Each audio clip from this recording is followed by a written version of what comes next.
आज की क्लास में हम पैलिमोन का रेस्पिरेटरी सिस्टम पढ़ेंगे।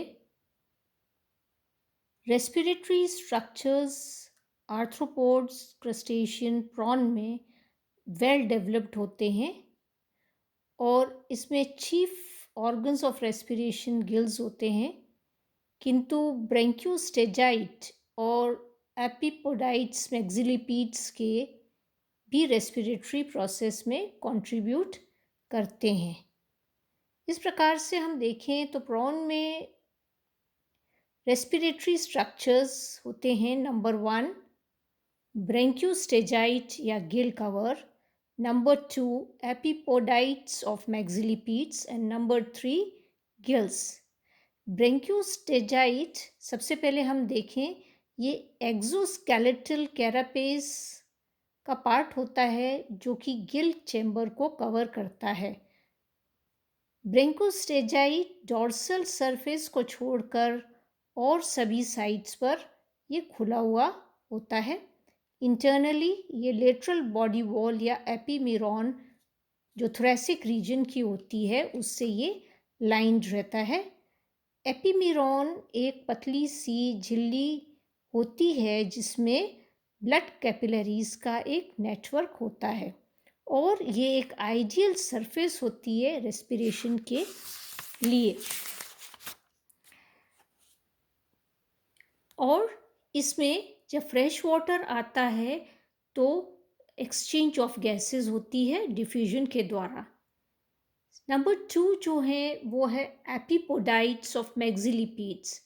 3 पेयर्स लीफ लाइक पोडाइट्स होते हैं और जिनके अंदर कैपिलरी नेटवर्क पाया जाता है और ये जो मैक्सिलिपीड्स होते हैं उनकी कॉक्सी से निकलता है।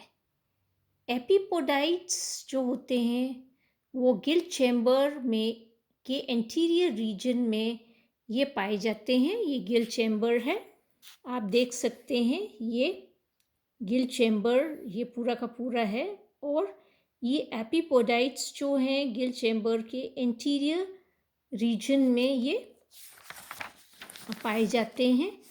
और ये जो मैक्सिली की स्कैफोग्नेथाइट होती है, स्कैफोग्नेथाइट जो है मैक्सिली की ये स्कैफोग्नेथाइट है, इसके नीचे ये एपिपोडाइट्स इसके नीचे ये पाए जाते हैं। तो यहाँ पर 3 पेयर्स ये एपिपोडाइट्स के होते हैं। यहाँ पे इसके नीचे ये एपिपोडाइट्स के ये 3 पेयर्स होते हैं, एक पीछे 2 3, तो 3 ये एपिपोडाइट्स इसके नीचे स्कैफोग्नेथाइट के नीचे और गिल चैम्बर में एंटीरियर रीजन में ये पाए जाते हैं यहाँ पर। इसके बाद हम देखें गिल्स। गिल्स को ब्रेंकी भी कहते हैं, गिल्स या हम इसको ब्रेंकी भी कहते हैं। तो 8 पेयर्स गिल्स के पाए जाते हैं गिल चैम्बर में या ब्रेंकियल चैम्बर में, परंतु जब हम ब्रेंकियोस्टेजाइट या गिल कवर को हटाते हैं तो सिर्फ 7 पेयर्स गिल्स के ही दिखाई देते हैं। 8th पेयर जो गिल का होता है वो डॉर्सल साइड पर जो सेकंड गिल पेयर होता है उसके नीचे दिखाई देता है, उसके नीचे होता है, इसलिए वो विजिबल नहीं होता। तो 7 खाली आपको पेयर्स गिल्स के दिखाई देंगे, जैसा कि आप इसमें देख सकते हैं 1 2 3 4 5 6 7, तो 7 पेयर्स ऑफ गिल्स आपको दिखाई देते हैं। जिस प्रकार से इन गिल्स का अरेंजमेंट होता है, ओपोजिशन होती है और उनका ओरिजिन होता है, उसके आधार पर हम देखें तो गिल्स को अलग अलग नाम से जाना जाता है, उनको कैटेगराइज किया गया है। तो नंबर 1 जो है इसमें हम कहते हैं नंबर 1 इज़ द पोडोब्रैंक। पोडोब्रैंक जो होते हैं ये आप देख सकते हैं, ये पोडोब्रैंक्स हैं, ये पोडोब्रैंक है। पोडोब्रैंक को फुट गिल्स भी कहते हैं। जब गिल अपेंडेज की कॉक्सा से जुड़ा हुआ रहता है, अपेंडेज की जो कॉक्सा होती है उससे अगर वो जुड़ा हुआ रहता है तो उसको पोडोब्रैंक या फुट गिल कहते हैं। और प्रॉन में एक पेयर पोडोब्रैंक का होता है, जो कि सेकंड पेयर जो मैक्सिलिपीड का सेकंड पेयर होता है उसकी कॉक्सा से ये अटैच रहता है। सेकंड टाइप के जो गिल्स प्रॉन में होते हैं उनको कहते हैं आर्थ्रोब्रैंक। आर्थ्रोब्रैंक मतलब जॉइंट गिल्स। जब गिल्स जो होते हैं वो आर्थ्रोडियल मेम्ब्रेन से जुड़े हुए रहते हैं। आर्थ्रोडियल मेम्ब्रेन वो मेम्ब्रेन होती है जो अपेंडेज को थोरेक्स से जोड़ती है। अगर उस पर गिल्स लगे हुए होते हैं तो उन्हें जॉइंट गिल्स या आर्थ्रोब्रैंक्स कहते हैं।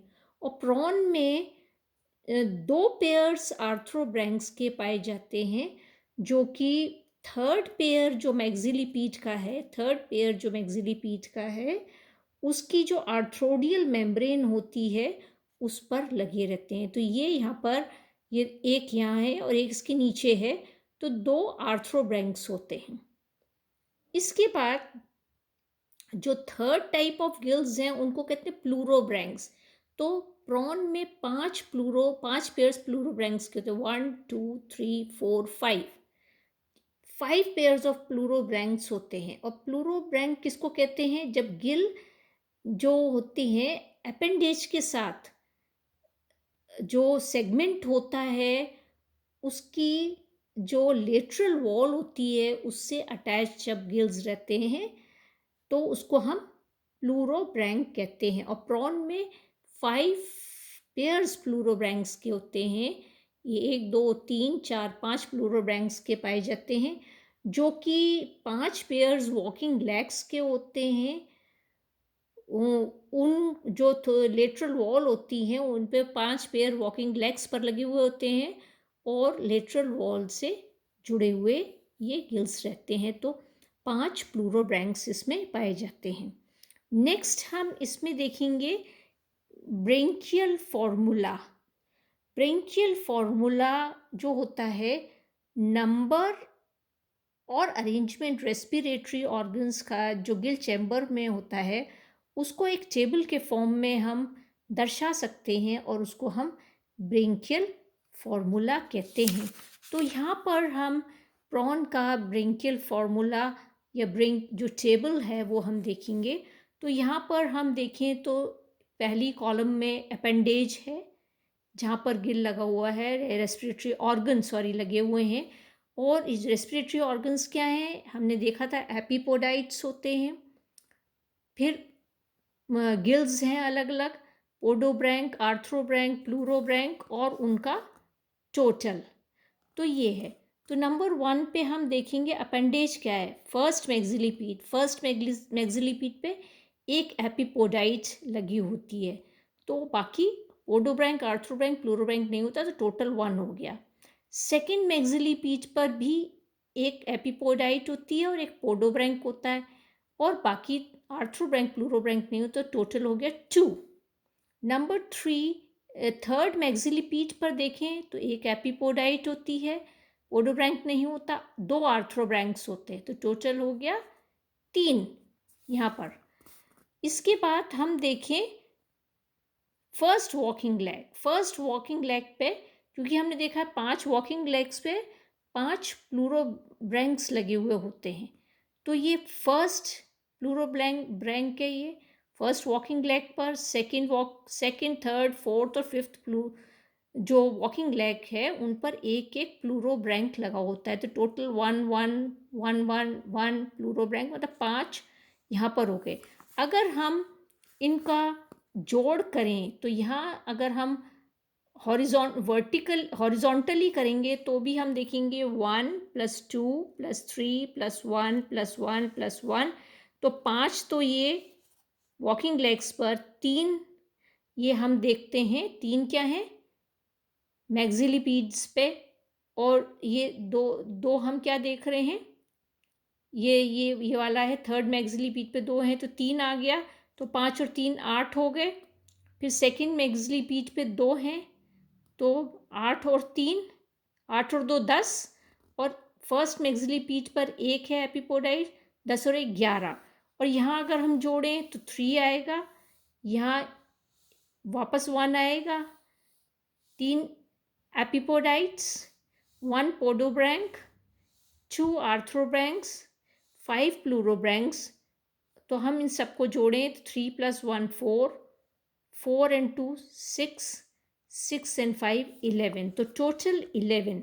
तो हॉरिजॉन्टली और वर्टिकली अगर देखें तो जो रेस्पिरेटरी ऑर्गन्स जिस टेबल में है वो 11 हमारे आते हैं, जो कि ब्रेंकियल चेम्बर में लगे हुए रहते हैं। तो ये इसका ब्रेंकियल फॉर्मूला है।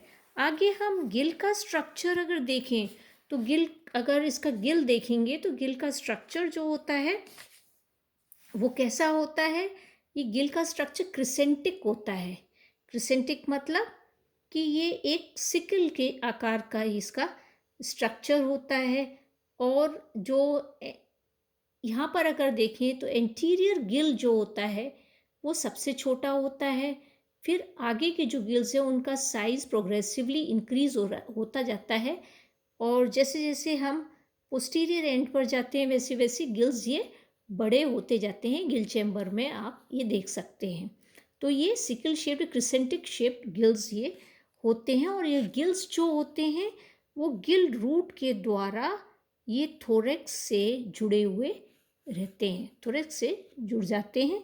और इनमें ब्लड वेसल्स होती हैं, नर्व्स ट्रेवल करती हैं गिल्स में। यहाँ से गिल प्रॉन का जो गिल होता है वो फाइलोब्रैंक टाइप का गिल होता है। इसका मतलब फाइलोब्रैंक टाइप का गिल जो होता है उसमें इसका मतलब ये होता है कि इनमें 2 रोज, इसके अंदर गिल प्लेट्स की 2 रोज, ये आप देख सकते हैं 2 रोज होती हैं। और ये 2 रोज जो गिल्स की होती हैं रोम्बॉइडल गिल्स होते हैं, इनके अंदर गिल प्लेट्स होती हैं। और ये गिल प्लेट्स जो हैं किताब की तरह ये खुल सकती हैं, like the leaves of a book along the narrow axis. और ये जो गिल प्लेट्स होती हैं ये मिडिल में आप देखें तो चौड़ी होती है, वाइड होती हैं, परंतु दोनों एंड्स पर जो गिल प्लेट्स हैं वो नैरो होती चली जाती हैं। तो ये आप इस तरीके से देख सकते हैं। इसके अलावा दोनों गिल प्लेट्स के बीच में एक ग्रूव आपको दिखाई दे रहा है जिसे मीडियन लॉन्जिट्यूडनल ग्रूव कहते हैं। तो आज हमने प्रॉन के जो रेस्पिरेटरी स्ट्रक्चर्स हैं और ब्रेंकियल फॉर्मूला पढ़ा। नेक्स्ट क्लास में हम प्रॉन के गिल का माइक्रोस्कोपिक स्ट्रक्चर और मैकेनिज्म ऑफ रेस्पिरेशन पढ़ेंगे।